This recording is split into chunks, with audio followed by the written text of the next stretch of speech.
यहाँ पहुँचा तो मुझे एक नक्सली स्मारक दिखा और निश्चित ही तौर पर जो मैं पढ़ पा रहा हूँ वो लिखा है कि कॉमरेड दीपक उर्फ नीलेश का ये स्मारक है। यहाँ पहले भी एक स्मारक था जिसे निश्चित ही तौर पर जवानों के द्वारा तोड़ दिया गया होगा और उसे एक बार तोड़ने की कोशिश भी की गई, लेकिन माओवादियों ने तोड़ने के बाद तुरंत वहाँ पे एक दूसरा स्मारक फिर से उसी तरह से स्पॉट पे खड़ा कर दिया है। ये माओवादियों के द्वारा सरकार को एक चैलेंज है कि ये उसी माओवादी जो मारा गया है उसका एक स्मारक है जिसे तोड़ के यहाँ पे जवानों ने तोड़ फेंका कि ये स्कूल है और स्कूल में जो नौनिहाल बच्चे पढ़ते होंगे जब वो अपने क्लास से या दरवाजे से झांकते होंगे तो उन्हें लाल झंडा लहराता हुआ ये स्मारक नज़र आता होगा तो उनके जहन में कौतूहल जरूर कौंता होगा। लेकिन इस तरह के स्मारक बार बार सरकार के इस दावे की पोल खोलते हैं। ये जो इलाका है अभी तक पूरी तरह से सरकार के गिरफ्त में नहीं आ पाया, क्योंकि अगर सरकार के गिरफ्त में आता तो इस तरह के स्मारकों को तोड़ देने के बाद दोबारा उसका निर्माण कर पाना माओवादियों के लिए संभव नहीं हो पाता।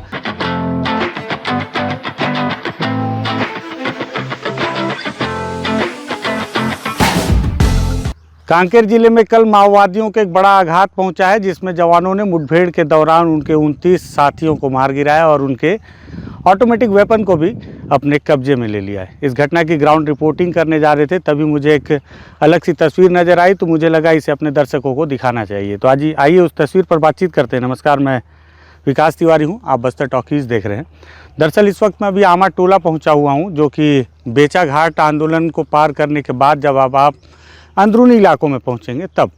यहाँ पहुँचा तो मुझे एक नक्सली स्मारक दिखा और निश्चित ही तौर पर जो मैं पढ़ पा रहा हूँ वो लिखा है कि कॉमरेड दीपक उर्फ नीलेश का ये स्मारक है और शहादत नवंबर लिखा हुआ है। उसके बाद ये जो संख्या है ये समझ से परे है कि शहादत नंबर है या नवंबर है। साथ ही साथ यहाँ पे 11-32-0-21 लिखा हुआ है। इसको आप अपने हिसाब से डिकोड कर लीजिएगा। हो सकता है उनके जो साथी हैं उनके मौत की तारीख इस पर अंकित की गई हो, लेकिन ऐसा नहीं है कि इस तरह की स्मारक हम पहली बार देख रहे हैं। ये बहुत छोटा सा स्मारक है और बस्तर के अंदरूनी इलाकों में ऐसे स्मारक लगातार बनाए जाते हैं और इसके पास में ही इस स्मारक का एक और टुकड़ा यहाँ पे मौजूद है जो बताता है कि यहाँ पहले भी एक स्मारक था जिसे निश्चित ही तौर पर जवानों के द्वारा तोड़ दिया गया होगा, क्योंकि ये भी बताया जा रहा है कि ये भी दिख रहा है कि ये उसी माओवादी जो मारा गया है उसका एक स्मारक है जिसे तोड़ के यहाँ पर जवानों ने तोड़ फेंका है। अधिकतर आपको तस्वीरें हमने दिखाई अलग अलग स्थानों की कि किस तरह से अंदरूनी इलाकों में माओवादियों के स्मारक बनाए जाते हैं। फोर्स जब वहाँ पे सर्चिंग पर जाती है तो फिर फोर्स उन स्मारकों को तोड़कर उसकी तस्वीरें भी मीडिया के पास साझा करती है। तो ये एक स्मारक दिखा, लेकिन यहाँ सबसे ख़ास बात यह है कि इसके ठीक सामने में स्कूल है और स्कूल के साथ में मैं भी अपने दूसरे वीडियो में बातचीत भी कर रहा था कि यहाँ पर सरकार का कोई भी संसाधन अगर आपको अंदरूनी इलाकों में पहुंचता दिखता है तो आपको इस बात की पुष्टि होती है कि सरकार यहां तक पहुंच चुकी है। और हम लगातार देखते आ रहे थे कि बिजली के खंभे लगे हुए हैं, इसका मतलब कि सरकार इस रास्ते से गुजरी तो है और गुजरी है तो यहाँ पे क्या क्या काम सरकार के द्वारा किया गया है। अब आप यहाँ पे माओवादियों की दखल और उनकी पैठ को समझिए कि कैसे यहाँ पे सामने स्कूल है, स्कूल में पानी की टंकी है, शौचालय है और स्कूल को देखकर लगता है कि इस स्कूल में निश्चित ही तौर पर शाला का संचालन किया जा रहा है। आज भले ही छुट्टी होने की वजह से बुधवार का दिन है, हालांकि या हो सकता है कि जल्दी छुट्टी हो गई हो, जो भी मामला हो, अभी स्कूल में कोई बच्चा नहीं है। लेकिन अब आप सोचिए कि सरकार ने यहाँ पे स्कूल का भवन बनाया है, बिजली के पोल यहाँ पे लगे हुए हैं और साथ ही साथ में इसके सामने में माओवादियों का स्मारक भी है। तो स्मारक जो है और उसे एक बार तोड़ने की कोशिश भी की गई, लेकिन माओवादियों ने तोड़ने के बाद तुरंत वहाँ पे एक दूसरा स्मारक फिर से उसी तरह से स्पॉट पे खड़ा कर दिया है। ये माओवादियों के द्वारा सरकार को एक चैलेंज है और साथ ही साथ वो ये बताना चाहते हैं कि आप जितनी बार उनके स्मारक को तोड़ेंगे वो बार बार उस इलाके को अपनी गिरफ्त में रखने के लिए ऐसे स्मारक फिर से खड़ा कर दिया करेंगे। दूसरी सबसे बड़ी बात यह है कि बिजली के खंभे हैं और यहाँ तक आने के लिए सड़क भी है।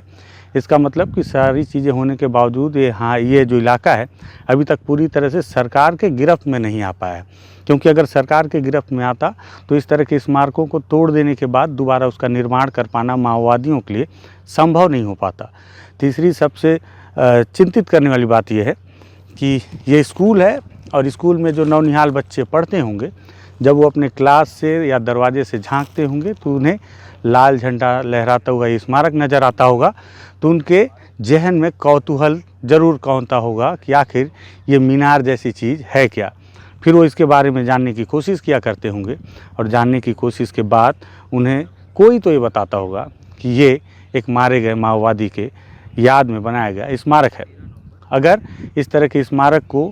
जब वो बच्चे देखेंगे तो उनके दिमाग पर इसका क्या असर पड़ेगा, ये तो बच्चे ही जाने, या आने वाला वक्त बताएगा। लेकिन मुझे लगता है कि सरकार जिस तरह से माओवाद को बैकफुट पर ढकेलने का दावा करती है,